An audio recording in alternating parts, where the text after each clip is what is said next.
Hi, my name is Elaine, and in my career as a researcher, I've spent the past few years of my life trying to date rocks.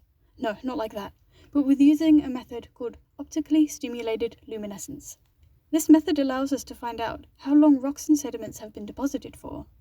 Minerals like these accumulate in geological deposits, and once they're shielded from light, they can act as mini batteries, accumulating more and more energy from naturally occurring radioactivity in the surrounding environment.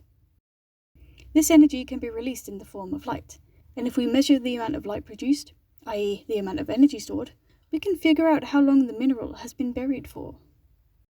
However, this method does have some pretty significant demands, and means that to process my samples, I must work in a dark lab under low orange light. And during my work, I have spent hours and hours and hours in the dark, with only my rocks for company, and sometimes I would find myself wondering, what on earth am I doing here in the dark? And how in the heck did I get here? Thankfully, scientists all around the world have also been asking similar questions. Who are we? Who were our ancestors? And what did they get up to in their daily lives?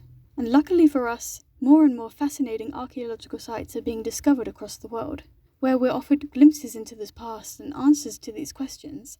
Evidences of ancient humans and their habits and ways of life are being found all over the world, through the remains of the tools that they made, the animals they hunted, and the evidence of their use of fire and art.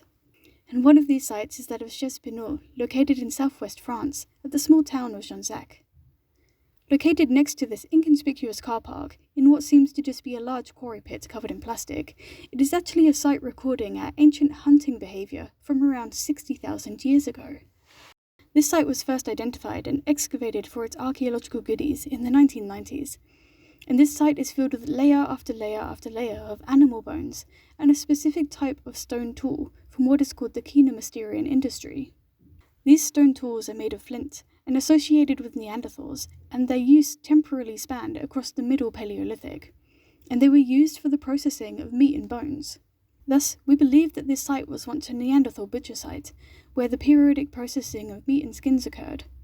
After the animals were processed, the bones and some of the tools were discarded here, and luckily for us, we're able to find them today. However, there's still some pretty big questions around the site. Most importantly, how old actually is it? How often were Neanderthals actually here? And when and why did they stop coming to the site for butchering?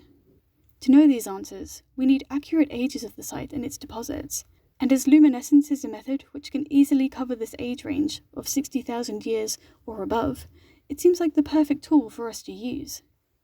I'm starting on a project trying to answer some of these questions, and I will be focusing just on a very small section of the site, where I'll be using luminescence to try and accurately date the successive sedimentary layers, and to try and fill in a detailed timeline of occupation of the site.